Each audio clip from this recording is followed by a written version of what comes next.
Okay, I'm going to work on number 13. Don't recall right now if I assigned this for homework or not, so that's why I'm going to do it. And then you'll know how to do 14, 15, and 16. Negative 1 to the n over 2n factorial. So this one does not ask us to show that it converges, but I'm going to show it because this is an interesting problem. I'm going to use the ratio test to show it converges. I'm going to take the limit as n goes to infinity of this with n plus 1 plugged in. So negative 1 to the n plus 1 over, now be careful right here. You're plugging in n plus 1 right here in parentheses and distributing the 2. So 2n plus 2 factorial. And then you're putting that over this, which is going to flip and multiply over here. I did this in class. Like that. These aren't going to matter. And so now it's just a matter of figuring out what this is. So just keep in mind, since this is bigger than this, I can start peeling off. This is 2n plus 2, 2n plus 1, 2n, and then factorial. And these two cancel. And then as n goes to infinity, the top is 1 here. The bottom is these two. That goes to infinity. 1 over infinity goes to 0. This is less than 1, so it converges. So I just wanted to show you how, be careful when you plug in n plus 1 right here. All right. Now, it says in this problem to approximate the sum of the series correct to 4 decimal places. So I want to approximate this correct to 4 decimal places. So let's think about this. I need this 1, 2, 3. If I go out 4 decimal places, 1, 2, 3, 4, then if I, let's say, go out 5 decimal places like that, if I can figure out what the error is, then I'll know how far to go. So I'm using the estimation theorem for this. Let's do b sub k plus 1. I'm starting at 1, so I don't have to worry about doing any adjustments. 1 over 2n factorial is my b sub n.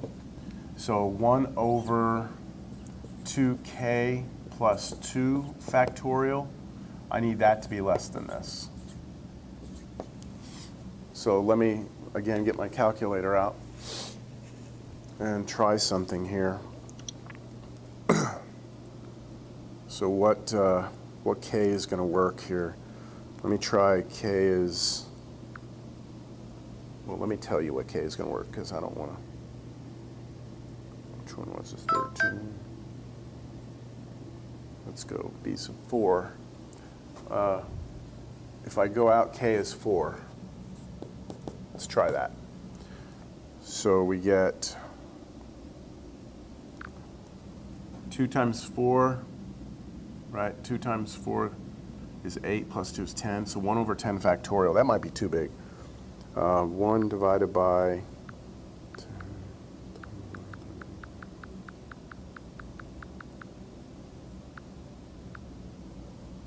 This is too small.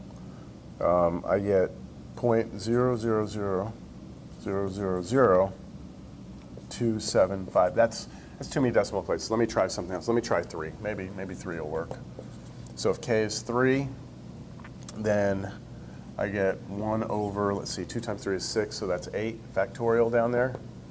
Let's see, 1 divided by,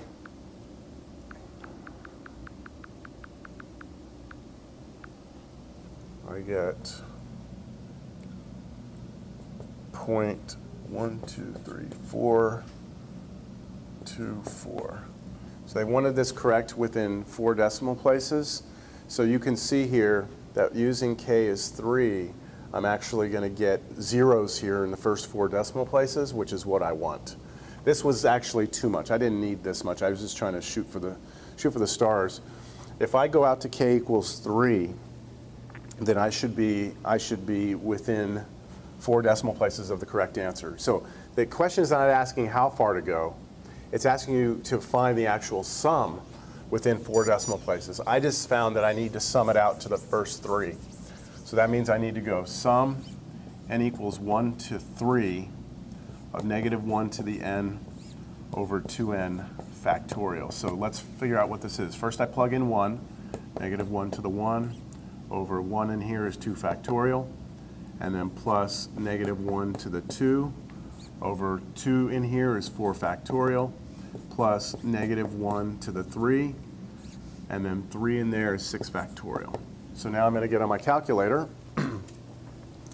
and negative 1 to the first power is negative 1 over 2 factorial. That's just 2. So this is negative 1 over 2. This is negative 0.5 plus.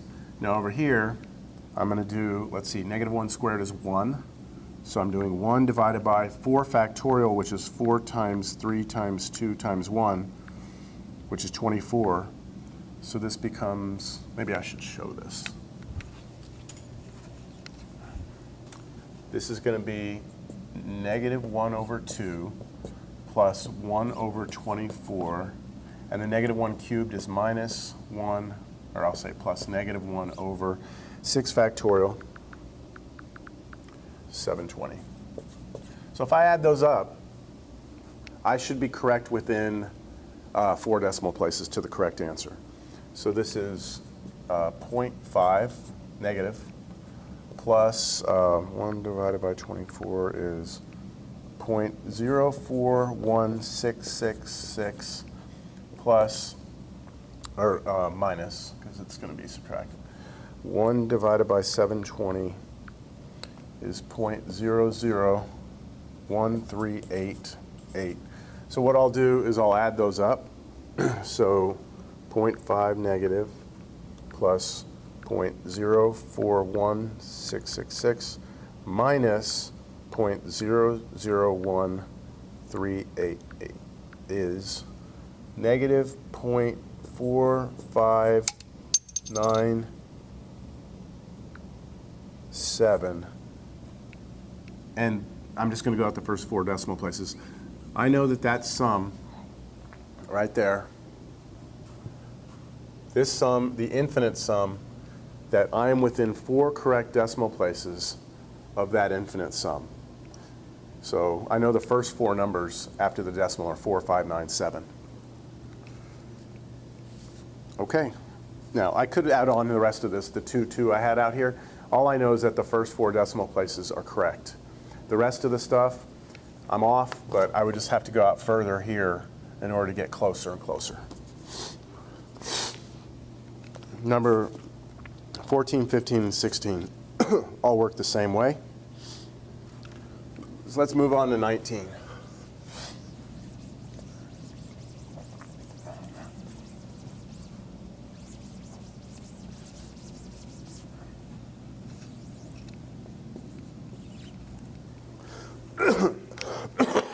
Excuse me, I'm so sorry. All right, determine if the series, whether the series is absolutely convergent, conditionally convergent, or divergent. So here's the series.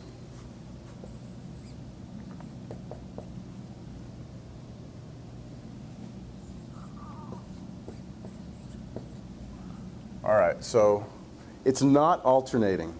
All right, so since it's not alternating, it's always positive, then this is equal to this, since there are no negative numbers in here. So if this converges, it's definitely going to converge absolutely because the absolute value doesn't change the series. And then if it diverges, it diverges. So let's see. Ratio test. Limit n goes to infinity. Plug n plus 1 in. Divide it by plugging in n and flipping. This right here is 5 to the n times 5. These cancel. I'm left with limit n goes to infinity of, let's see, n plus 1 on top. On the bottom I have 5 and an n, so 5n. And that limit is 1/5. After you do L'Hopital once, that's less than 1, it converges. So this converges absolutely.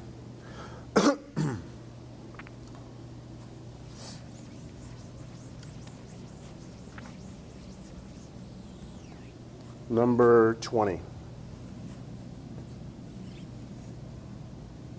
Sum n equals 1 to infinity. Negative 2 to the n. Haven't seen that before.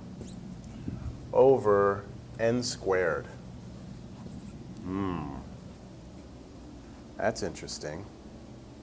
Let's try the ratio test.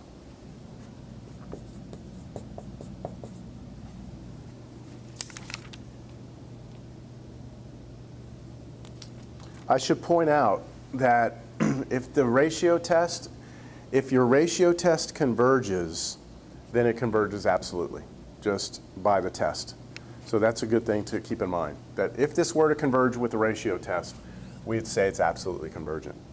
But, as we're going to see, it's not going to, I don't think. So this is negative 2 to the n plus 1.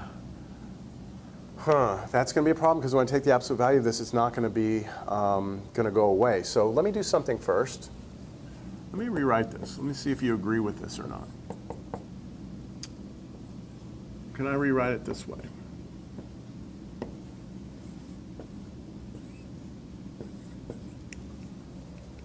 So if I put these two together because they have the same exponents, negative 1 times 2 would give me negative 2. So I've peeled off that negative part, and that's very important. Let me set up my ratio test now. Plugging in n plus 1, then dividing it and flipping, so I get n squared up here. I get 2 to the n down here. Up my negative 1's down here to the n. These aren't going to matter anymore.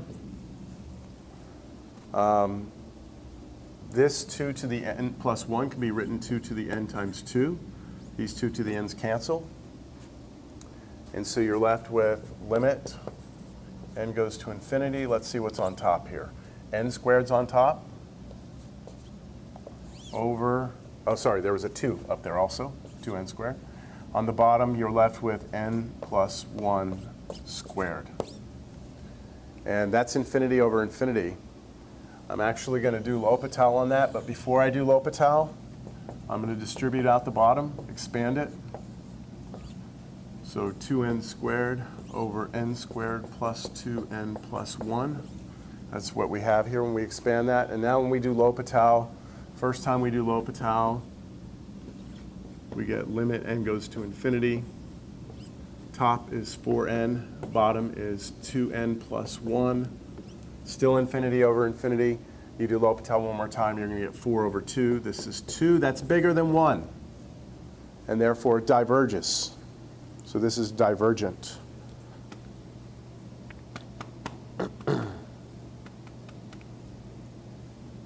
Okay, 21.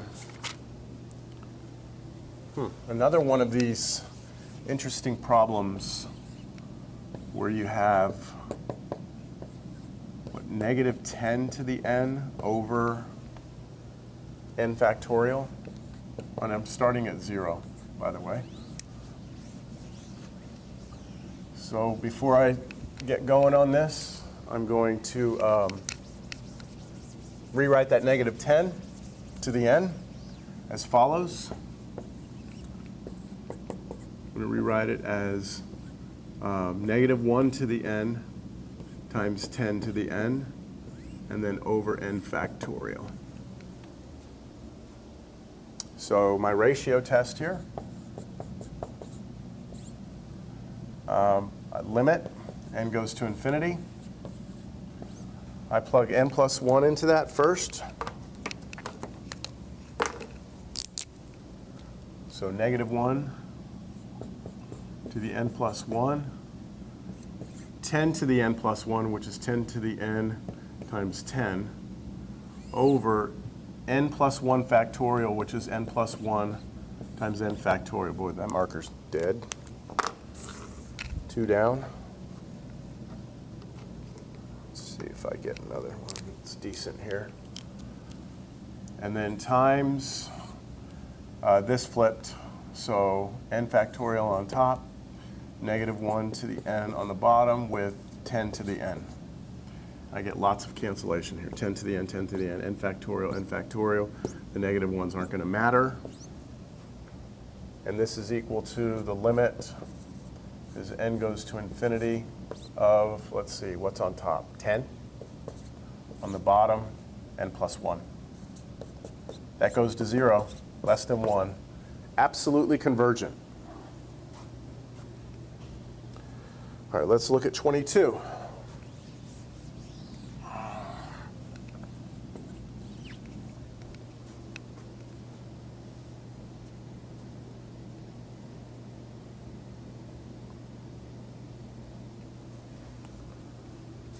Sum n equals 1 to infinity, negative 1 to the n minus 1 times n over n squared plus 4. Now, I'm not thinking ratio test here, and the reason why is because I don't see any powers of n. So, I mean, I don't see any n's in the exponents. So I might just refer back to the alternating series test here. We've got this is b sub n by the alternating series test. Let me check the second condition first. Let me make sure this goes to 0 first. Let's make sure that this goes to 0. You do L'Hopital's rule, and you'll get that this is 0. So that checks off. Let me try the first condition, which is the decreasing thing. So when we say decreasing, we can set this up, or we can look at this as a function, take the derivative, and show it's negative. I think I'll do that. Let me let f of x be equal to x over x squared plus 4. And I want to show that the derivative of this is a negative number. If I can do that eventually, then if I can do that, I've shown it's decreasing. So now,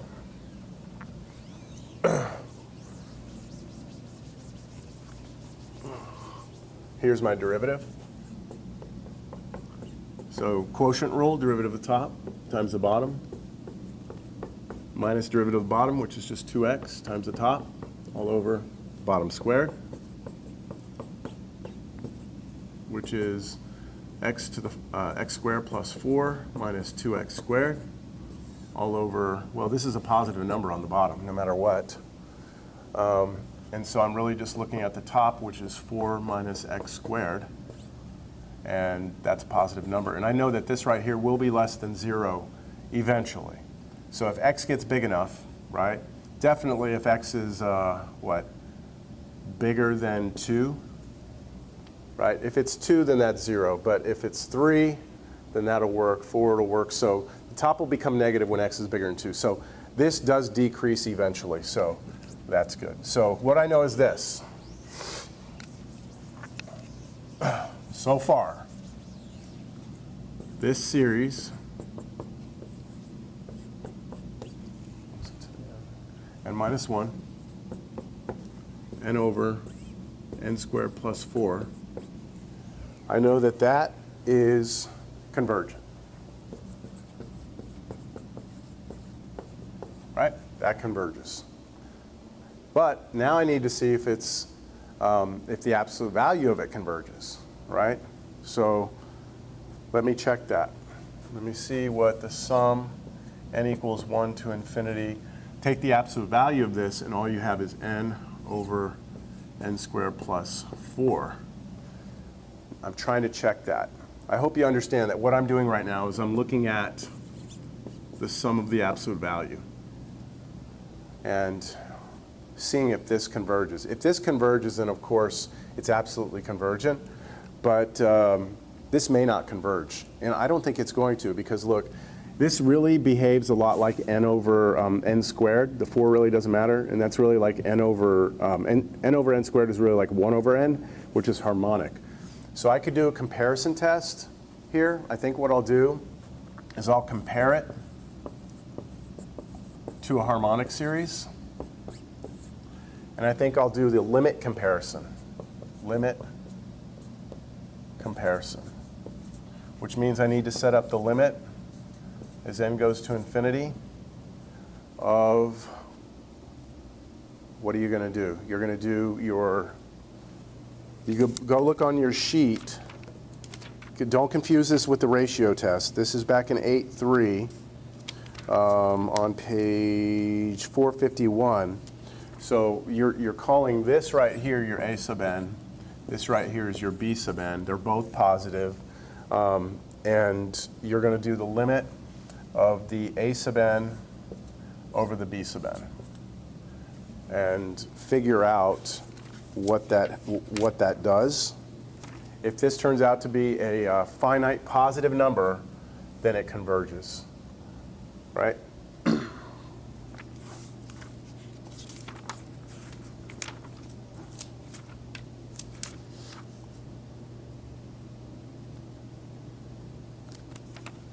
Let's see. Or I should say, if it's a finite positive number, I shouldn't say converges. That was a mistake. If this turns out to be a positive finite number like this, then whatever this does, that does. That's the way I should have said that. So I'm going to take the limit as n goes to infinity of this, a sub n, over this, flip, uh-oh. Oh yeah, that works. Okay, so n squared on top over n squared plus 4, and that limit goes to 1, which is a positive, constant. And therefore, whatever this does, that does. Therefore, sum n over n squared plus 4 diverges.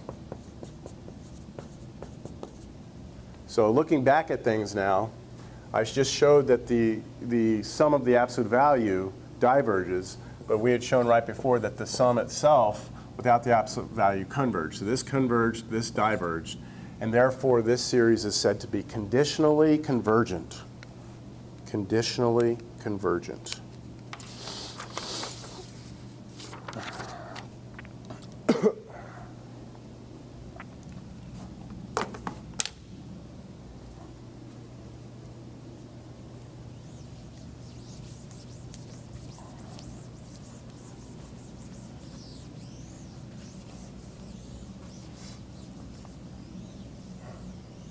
Where are we? 23. 23, I think 23 is close enough to 22 that you could probably do that. Let's look at 24.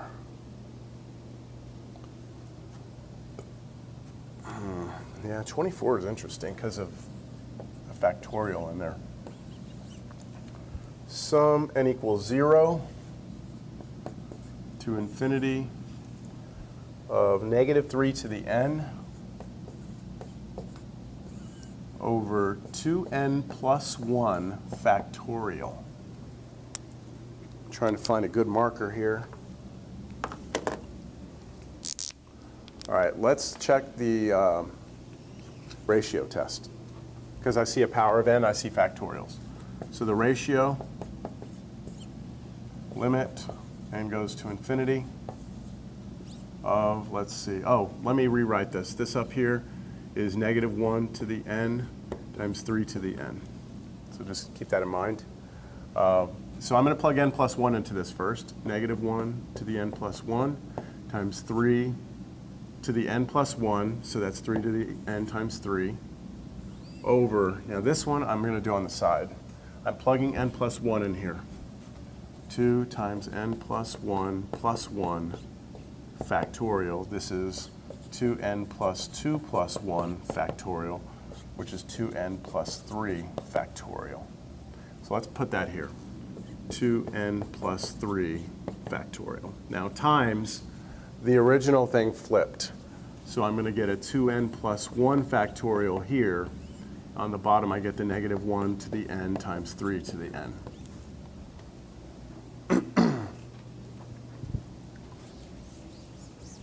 All right, some things I don't need to consider are this because absolute value. 3 to the n are gone. I have 2n plus 3 factorial, 2n plus 1 factorial. So I'm going to start peeling off on this one. 2n plus 3, 2n plus 2, 2n plus 1, and then the rest of the way is factorial. That matches up with that one. These cancel. And so all I'm left with is the limit. So n goes to infinity of, let's see what's on top, just 3, over 2n plus 3 times 2n plus 2. That goes to 0, which is less than 1. This is convergent, and that means it's also absolutely convergent because that's what the ratio test tells us.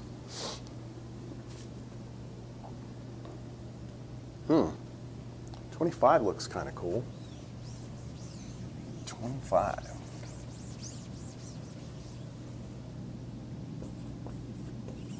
Sum, well, they decide to use k instead of n. That's all right. It's a dummy variable. K times 2/3 to the k.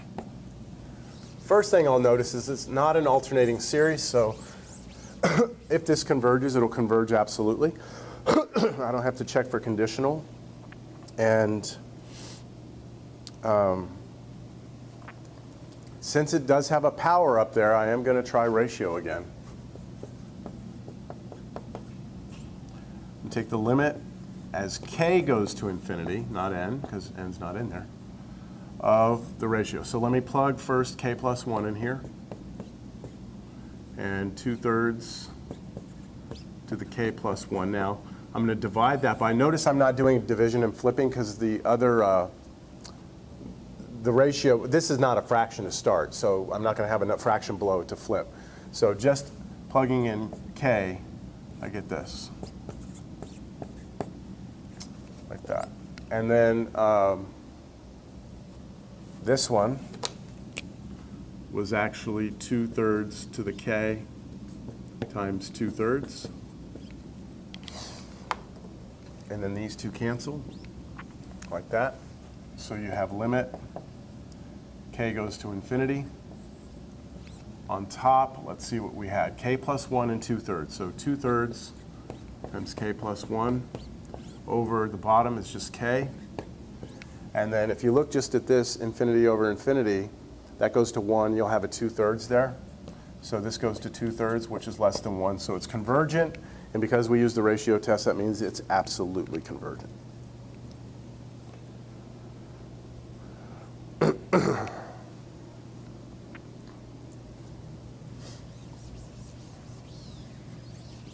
(26)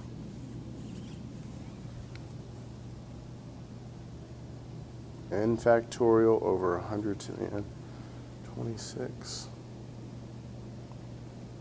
I'm going to let you do that one.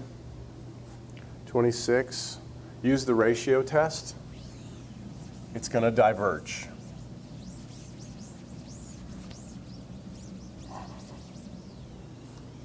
(27). Let's see what 27 looks like.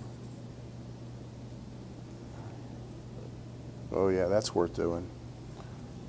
27. Sum n equals 1 to infinity.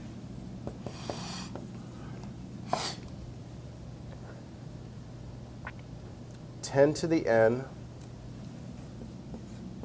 over n plus 1 times 4 to the 2n plus 1. I wish that n plus 1 wasn't there. If that n plus 1 wasn't there, I could say it diverges right away, because this would be like a geometric series. And I could do like 10 over 4. That'd be bigger than 1. But because it's there, I'm going to try ratio. I'm going to try ratio here. This might get a little ugly. Limit n goes to infinity of, let's see. So since this is a fraction, I'm going to have two fractions side by side. First I plug n plus 1 in. So 10 to the n times 10, that's 10 to the n plus 1 on top, over n plus 1 plugged in here gives me n plus 2 there. And then very careful there, I'm plugging in n plus 1. So 4 to the 2n plus 1 plus 1, which is, distribute, 4 to the 2n plus 2 plus 1, which is 4 to the 2n plus 3. That's what happens when I plug n plus 1 in right there. So down here, I have this right here. But watch the way I'm going to write it. 4 to the 2n times 4 cubed. And that's just setting up for the cancellation that's going to happen Oh, wait, it's not going to happen. Well, yeah, I'll make it happen. Okay, let's do this. Times, now this one flipped over here. So I have an n plus 1 here, and then I have this right here. And watch the way I'm going to write that. 4 to the 2n times 4 to the first power. And then over 10 to the n. So I did that so that I could see this cancellation right here. 10 to the n's cancel. Also, a 4 here cancels with one of these and makes that a squared. So limit n goes to infinity. See what I still have on top. 10 times n plus 1 over, what's left down here? This and this. So 16 n plus 2, like that. This goes to infinity over infinity, and L'Hopital once on that will give you 1. This gives you 10/16, which is less than 1, so this should converge, and it should converge absolutely. Huh, interesting. That's kind of a cool problem, because if you had just this, that would be a geometric series. 10 over 4 would be our r, which would be bigger than 1, and it would diverge. But adding in that linear expression actually made this thing converge. Kind of cool. You wouldn't think that a linear expression down here would somehow overpower that exponential, but it does. All right, 28.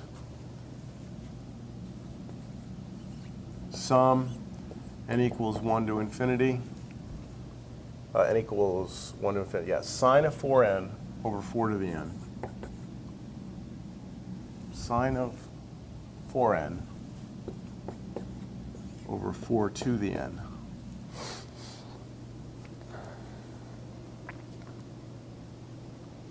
All right.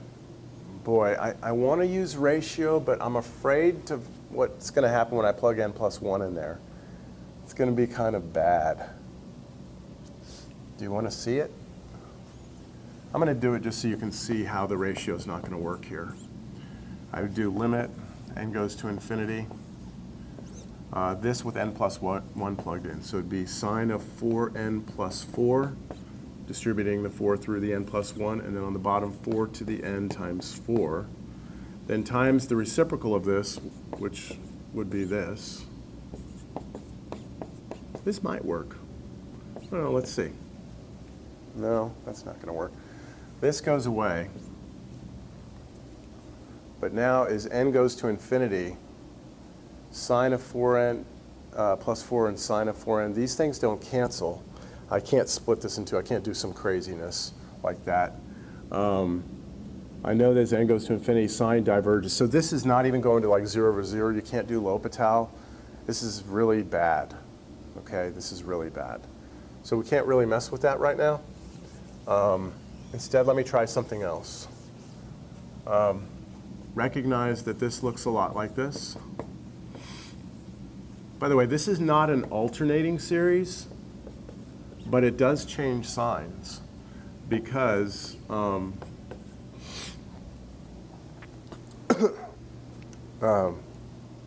sign is going to be both positive and negative. So depending on where that is. So here's what I'm going to have to do. I'm going to look at, because this changes signs, this could be positive and negative, just depending on what n is. I'm going to take a look at the absolute value of this series. So let's take a look at the sum n equals 1 to infinity of the absolute value of sine 4n over 4 to the n. Now I know that's always positive. So I'm going to try and compare that to something that I notice here. That looks like a geometric. I want to compare it to 1 over 4 to the n, sum n equals 1 to infinity. And of course, that's the same as sum 1/4 to the n, and that's geometric. R is 1/4, which is less than 1, so this converges. So I'm comparing it to a geometric series. The question is, do I want to do this comparison with the limit comparison? Yeah, I think I'll do it with the limit comparison. So what I'm going to do is I'm going to take the limit as n goes to infinity. So I'm doing a limit compare with this. I'm going to take this one and divide it by this one. And since that's always positive, I should say since that's always positive, they're both positive, but since that's positive, and I'm taking the absolute value, I'm just going to put the absolute value around everything. That's this one. And I'm dividing it by b sub n, which is this one. And when I take that limit as n goes to infinity, and I flip this one up, the 4 to the n's cancel.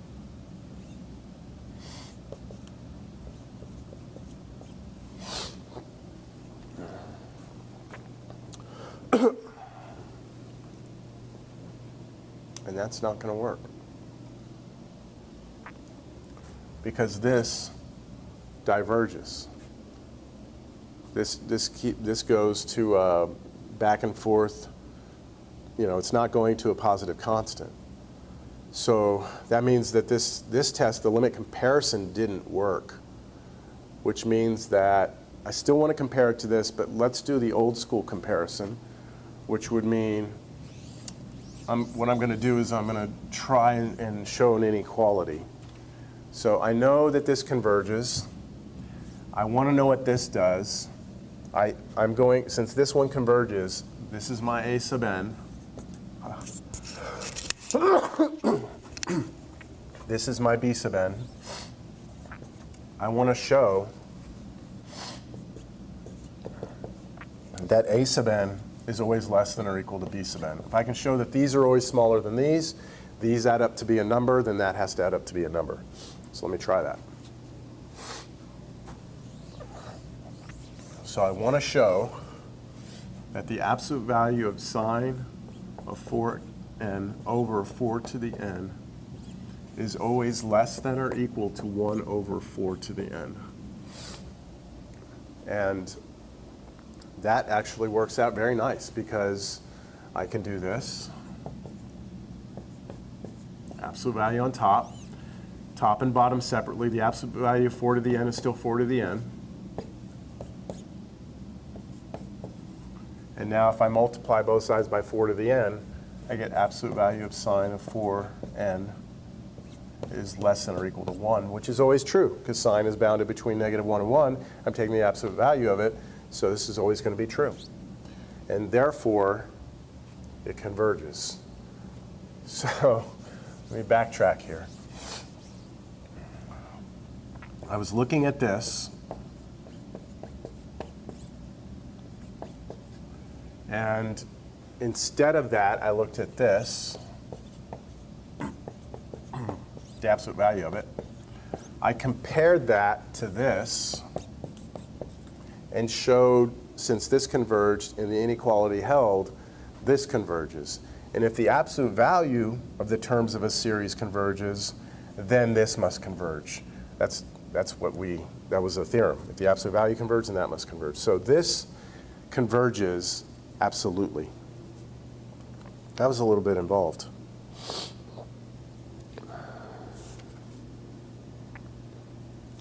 $29.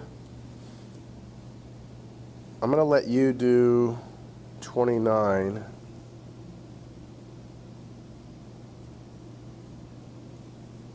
Well, no, it's a factorial. That's a little different. I didn't see the factorial in there.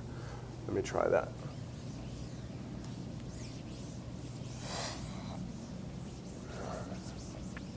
So 29. How are we doing on time on this video? 40 minutes in. Sum n equals 1 to infinity.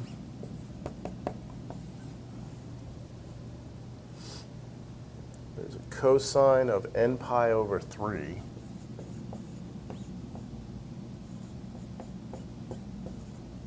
over n factorial. I so apologize about being all congested up here.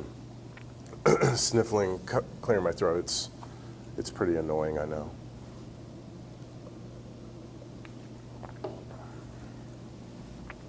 All right. It's kind of similar to the last problem in the sense that this is going to be like sometimes positive, sometimes negative. And so it might be worth it for us to take a look at the absolute value first, because if the absolute value converges, we know that that will too. So let's take a look at this absolute value.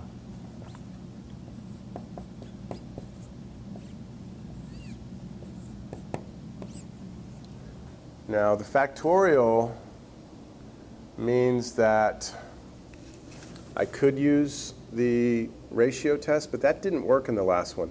Let me try and compare this. What would I compare that to? We would compare it to something like this.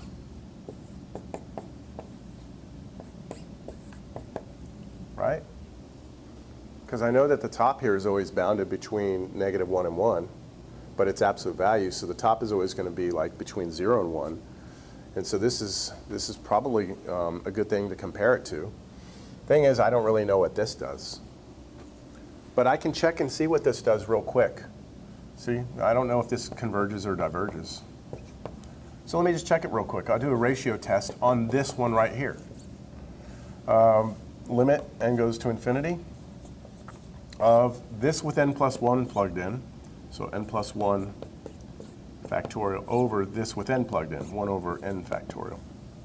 Flip it, I get limit n goes to infinity of, let's see, n factorial over n plus 1 times n factorial. So just peeling off, right? Going and then flipping, then peeling off. These two cancel. I get 1 over n plus 1. That goes to 0, which is less than 1. So this converges by the ratio test. So I'm going to compare this to this, which I just determined is a convergent series by the ratio test. So when I do my comparison, and since this converges, I need to show that this piece, so I'm doing that direct comparison now, I need to show that this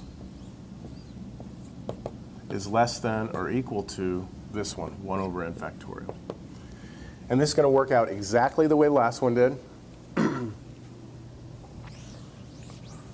which means that I can just look at the absolute value on top, and then the absolute value on the bottom is just n factorial. I want that to be less than or equal to 1 over n factorial. I multiply both sides by n factorial, I get the absolute value of cosine n pi over 3 must be less than or equal to 1, which is true. And therefore it converges absolutely. So the original series converges.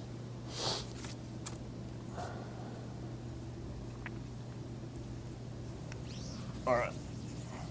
It's been about 40 minutes. I'm on number 30. And don't have many to go here. But I am going to take another quick break. Let me write down what 30 is. Sum n equals 2 to infinity. -1 to the n over n times